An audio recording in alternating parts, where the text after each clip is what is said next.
Friends good morning, welcome back to my YouTube channel. ಇವತ್ತು ನೆಡ್ಕೊಂಡು ಹೋಗ್ತಿದ್ದೀವಿ. ಅವ್ರ ಆಟೋ ರಿಪೇರಿ ಬಿಟ್ಟಿದ್ದಾರೆ, ನಂದು ಆ ಗಾಡಿ ಗ್ಯಾರೇಜಲ್ಲಿದೆ. ಇವತ್ತು ಕೊಡ್ತೀನಿ ಅಂತ ಹೇಳಿದ್ರೆ ಆಟೋನ ನೋಡಬೇಕು, ಏನು ಮಾಡ್ತಾರೋ ಗೊತ್ತಿಲ್ಲ. ಮಧ್ಯಾಹ್ನ ಆಚೆ ಹೋಗೋಣ ಅಂತ ಅಂದ್ಕೊಂಡಿದ್ದೀವಿ. ಇವತ್ತು ಮಂಗಳೂರಲ್ವ, ಅದಕ್ಕೆ ದೇವಸ್ಥಾನಕ್ಕೆ ಹೋಗೋಣ ಎಲ್ಲಾದರೂ ಅಂತ ಅಂದ್ಕೊಂಡಿದ್ದೀವಿ. ಆಟೋ ಬಂದರೆ ಹೋಗ್ತೀವಿ, ನನ್ನ ಏನೂ ಮಾಡೋಕ್ಕಾಗಲ್ಲ. ನೋಡೋಣ ಇವತ್ತೇನು ಮಾಡ್ತಾನೋ ಗೊತ್ತಿಲ್ಲ. ಆಮೇಲೆ ಡ್ರಾ ಮಾಡ್ಕೊಂಡು ಹೋಗ್ತಿದ್ದೀನಿ. ಅಕ್ಕಂಗೆ ದುಡ್ಡು ಬೇಕಂತೆ, ಅಕ್ಕಂಗೆ ದುಡ್ಡಿಲ್ಲ ಅಂತ ಫ್ರ್ಯಾಂಕ್ ಮಾಡ್ತೀನಿ. ನೋಡೋಣ ಹೆಂಗೆ ರಿಯಾಕ್ಷನ್ ಮಾಡುತ್ತೆ ಅಂತ. ಅಕ್ಕ, ನಿಂಗೊಂದು ಶಾಕಿಂಗ್ ನ್ಯೂಸು. ATM ದುಡ್ಡೇ ಇಲ್ಲ. ನಿಜ, ಸೀರಿಯಸ್ ಆಗಿ ದುಡ್ಡಿಲ್ಲ.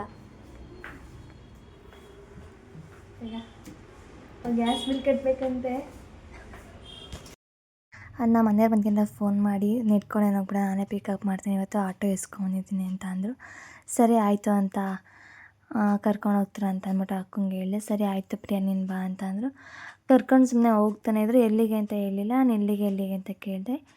ಅಂಗಡಿ ಹತ್ರ ಸ್ಟಾಪ್ ಮಾಡಿದ್ರು. ಇಲ್ಲಿಗೆ ಇಸ್ಕೊಂಬತ್ತೀರಾ?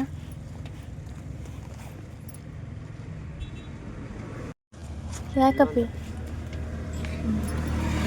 ಅಲ್ಲ, ಅದೃಷ್ಟನೇ ಚೆನ್ನಾಗಿಲ್ಲ. ಎಳ್ಳಿಕಾಯಿ ಟೀ ಕುಡಿಬೇಕು ಅಂತ ನನಗೆ ಭಾಳ ಆಸೆ ಇತ್ತು. ಅಲ್ಲಿ ಹೋದರೆ ಎಳ್ಳಿಕಾಯಿ ಟೀ ಖಾಲಿ ಆಗಿತ್ತು. ಸರಿ ಅಂತ ಇಲ್ಲ, ಮುಂದೆ ಸಿಗ್ತೇನೆ ಅಂತ ನಮ್ಮ ಮನೆಗೆ ಕರ್ಕೊಂಡು ಹೋಗ್ತಾಯಿದ್ರು. ಬಟ್ ಆ ಎಳ್ಳಿಕಾಯಿ ಟೀಗಂತೂ ಅಲ್ಲ, ಬೇರೆ ಜಾಗ ಕರ್ಕೊಂಡು ಹೋಗ್ತಾಯಿದ್ರು. ಯಾಕೆ ದುಡ್ಡು ಐತಾ ಇದೀನಿ? ಹಾಂ ಅಲ್ಲ,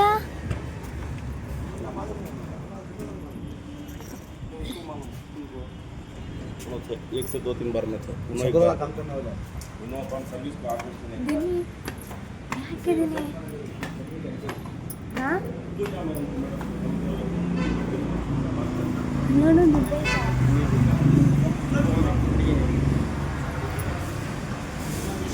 ನನಗಂತೂ ಶೋರೂಮ್ ಮಾಡೋಕೆ ಫುಲ್ ಶಾಕ್ ಆಯಿತು. ಏನಕ್ಕೆ ಅಂತ ಅಂದರೆ, ವಾಷಿಂಗ್ ಮಿಷಿನ್ ಒಂದು ಸಲ ಕೇಳಿದ್ದೆ ಫಸ್ಟ್ ಟೈಮು. ಇಲ್ಲಿ ಸ್ಟಾಕ್ ಖಾಲಿಯಾಗಿದೆ ಅಂತ ಅಂದರು. ಸರಿ ಬಿಡು, ನೆಕ್ಸ್ಟ್ ತೊಗೊಂಡ್ರಾಯ್ತು ಅಂತ ನಾನು ಸುಮ್ಮನೆ ಆಗಿದ್ದೆ. ಬಟ್ ನಮ್ಮ ಮನೆಯವರು ವಾಷಿಂಗ್ ಮಿಷಿನ್ ಏನು ಬೇಡ ತಗೋ, ಈಗ ಟಿ ವಿ ತೊಗೊಳೋಣ ಅಂತ ಅಂದಿದ್ರು. ನೋಡಿ, ನಿನ್ನ ಆಪ್ಷನ್ ಟಿ ವಿ ಬೇಕೋ ವಾಷಿಂಗ್ ಮಿಷಿನ್ ಬೇಕೋ ಅಂತ ಕೇಳಿದರು. ನನಗೆ ಯಾವುದಾದ್ರೂ ಓಕೆನೇ, ಟಿ ವಿ ಇದ್ರೇ ಬೆಟರ್ ಅಂತ ಅಂದಿದ್ದೆ. ಆಮೇಲೆ ನಮ್ಮ ಮನೆಯವ್ರು ಶಾಕಿಂಗ್ ನನಗೆ ಕರ್ಕೊಂಡೋಗಿ ವಾಷಿಂಗ್ ಮಿಷಿನ್ ತಗೋ, ಟಿ ವಿ ಏನು ಬೇಡ ಅಂತ. ನಾನಂತೂ ಫುಲ್ ಶಾಕ್ ಆದೆ. ಬಟ್ ಒಂದು ಸಲ ಕೇಳ್ಕೊಂಡು ಹೋಗಿದ್ದೆಲ್ಲ, ಮತ್ತೆ ಬೇಜಾರು ಮಾಡ್ಕೊತಾಳೆ ಅಂತ ಕೊಡಿಸಿದ್ರು. ದೊಡ್ಡ ಮಿಷಿನ್ ತೊಗೊಂಡಿದ್ದೆ. ಮತ್ತು ನಮ್ಮೂರಲ್ಲಿ ಅಮ್ಮ ಮನೇಲಿದ್ದೆ, ಅದಕ್ಕೇನು ಜಾಸ್ತಿ ಬಟ್ಟೆ ಹಾಕೋದು ಸುಕ್ಕಾಗ್ತಾ ಅಂದ್ಬಿಟ್ಟು, ನನಗೆ ಸಾಕು ಇದೆ ಮಿಷಿನು, ಇರೋ ಬಟ್ಟೆ 3 ಜನದವಲ್ವ, ಇನ್ನೇನಕ್ಕೆ ಊರಲ್ಲಿ ದೊಡ್ಡದಿದೆಯಲ್ಲ ಮಿಷಿನು ಅಂತ ಹೇಳಿದೆ. ಸರಿ ಆಯಿತು, ನಿನ್ನ ಇಷ್ಟ ಯಾವ್ದು ಬೇಕೋ ತಗೋ ಅಂತಂದ್ರೆ ನಾನು ಫೈನಲಾಗಿ ಇದು ತೊಗೊಂಡಿದ್ದೀನಿ. ತುಂಬ ಖುಷಿ ಆಯಿತು ನನಗಂತೂ. ಇಷ್ಟು ನನ್ನ ಬಗ್ಗೆ ಕೇರ್ ಮಾಡ್ತಾರಲ್ವ, ಕೆಲ್ಸಕ್ಕೆ ಹೋಗಿ ಬಂದು ಮತ್ತೆ ಬಟ್ಟೆನೂ ವಾಶ್ ಮಾಡೋದಕ್ಕಾಗೋದಿಲ್ಲ ಅಂತ ಅಂದ್ಬಿಟ್ಟು ಕೊಡಿಸಿದ್ರು. ನನಗಂತೂ ಹೇಳ್ಕೊಳಕ್ಕೆಲ್ಲ ಅಷ್ಟು ಖುಷಿ ಆಗ್ತೈತೆ. ಇನ್ನು ಮಾತೇ ಬರ್ತಾರ ನನಗೆ ಹೇಳೋದಕ್ಕೆ. ಫೈನಲಿ ವಾಷಿಂಗ್ ಮಿಷಿನ್ ತೊಗೊಂಡಿದ್ದಾಯಿತು. ಏನೇ ದೊಡ್ಡದೇ ಆಗಲಿ ಚಿಕ್ಕದೇ ಆಗಲಿ, ಮನೆಗೊಂದು ವಸ್ತು ಬರುತ್ತೆ ಅಂದರೆ ತುಂಬ ಖುಷಿ ಆಗುತ್ತಲ್ಲ. ಅದು ಕಷ್ಟಪಟ್ಟು ದುಡ್ದು ತೊಗೊತಿದ್ದೀವಿ ಅಂದರೆ ಏನೋ ಒಂಥರ ಖುಷಿ. ನನಗಂತೂ ತುಂಬ ಖುಷಿ ಆಯಿತು. ಯಾರೇನಾರು ಅಂದ್ಕೊಂಡು ನಂಗೆ ಚಿಂತೆ ಇಲ್ಲ. ಅಮ್ಮಂಗಂತೂ ಫುಲ್ ಶಾಕ್ ಆಯಿತು. ನನಗೊಂದು ಮಾತು ಹೇಳಿದ್ವಲ್ಲ ಅಂತ ಅಮ್ಮ ಅಂತಾಯಿದ್ರು. ಇಲ್ಲ ಅಮ್ಮ, ನನಗೆ ಗೊತ್ತಿಲ್ಲ, ನನಗೂ ಶಾಕಾಗಿ ಕರ್ಕೊಂಡೋಗಿತ್ತು ಇವರು ಅಂತ ಅಂದೆ. ಹೌದಾ, ಹೋಗಲಿ ಬಿಡು, ಚೆನ್ನಾಗಿದೆ ಚಿಕ್ಕದಾದ್ರೂ ಅಂತ ಅಂದರು. ಸರಿ ಅಂತ ಈಗ ಮೇಲುಗಡೆ ಎತ್ಕೊಂಡು ಹೋಗೋದು ತುಂಬ ಕಷ್ಟ ಆಯಿತು. ಅದು ನಾವಿರೋದು 3 ಫ್ಲೋರ್ ಮೇಲ್ಗಡೆ. ಸರಿ ಅಂತ ಅಂದ್ಬಿಟ್ಟು ನಮ್ಮ ಮನೆಯವ್ರು ಏನಾರು ಮಾಡಿ ಎತ್ಕೊಂಡು ಹೋದ್ರು ಮೇಲ್ಗಡೆಗೆ. ಇಲ್ಲಿನ ವರ್ಕರ್ಸ್ ಅಂತೂ ತುಂಬ ಚೆನ್ನಾಗಿ ಮಾತಾಡಿಸ್ತಾರೆ. ಮತ್ತು ಎಕ್ಸ್ಪ್ಲನೇಷನ್ ಮಾಡೋದಾಗಲಿ, ಡೀಟೇಲ್ ಹೇಳೋದಾಗಲಿ, ಡಿಸ್ಕೌಂಟ್ ಬಿಡೋದಾಗಲಿ ತುಂಬ ಚೆನ್ನಾಗಿ ಮಾಡ್ತಾರೆ. ನಮಗೂ ತುಂಬ ಖುಷಿ ಆಗುತ್ತೆ ಇಲ್ಲಿಗೆ ಹೋಗಬೇಕು ಅಂತಂದರೆ. ಫ್ರೆಂಡ್ಸ್, ನಾನು ನಮ್ಮಮ್ಮ ನಾಳೆ ಹಬ್ಬ ಅಲ್ವಾ, ಅದಕ್ಕೆ ಆಚೆ ಹೋಗ್ತು ತರಕಾರಿ ಮತ್ತು ಐಟಮ್ ಅಂತ ಹೋಗ್ತಾಯಿದ್ದೀವಿ. ಹೂವು ತರಬೇಕಿತ್ತು, ಅದಕ್ಕೆ ಹೋಗ್ತಾಯಿದ್ದೀವಿ. ನನ್ನ ಶೂರ ಹತ್ರ ಹಬ್ಬ, ಅನ್ನ ರೈಸ್ ಐಟಮ್ ಏನೂ ಮಾಡೋಂಗಿಲ್ಲ, ಉಪ್ಪಿಟ್ಟು ಮಾಡಬೇಕು, ಅದಕ್ಕೆ ತರಕಾರಿ ತರೋಕ್ಕೆ ಅಂತ ಹೋಗ್ತಾಯಿದ್ದೀವಿ.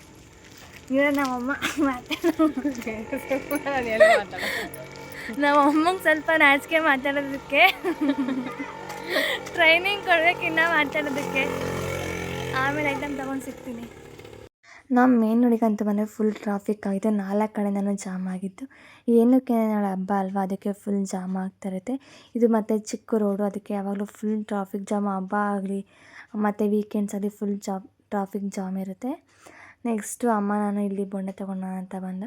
ತುಂಬ ಚೆನ್ನಾಗಿ ಮಾಡ್ತಾರೆ ಬೋಂಡ ಇಲ್ಲಿ ಅಂತೂ ನಮಗೆ ತುಂಬ ಇಷ್ಟ ಇಲ್ಲಿ. ಮತ್ತು ಪುದೀನ ಚಟ್ನಿ ಕೊಡ್ತಾರೆ, ಆಮೇಲೆ ಕ್ಯಾರೆಟ್ ಎಲ್ಲ ಕೊಡ್ತಾರೆ. ತುಂಬ ಟೇಸ್ಟ್ ಚೆನ್ನಾಗಿ ಮಾಡ್ತಾರೆ ಇವರಂತೂ. ನೆಕ್ಸ್ಟ್ ನಾಳೆ ಹಬ್ಬ ಅಲ್ವಾ, ಶಿವರಾತ್ರಿ ಹಬ್ಬ.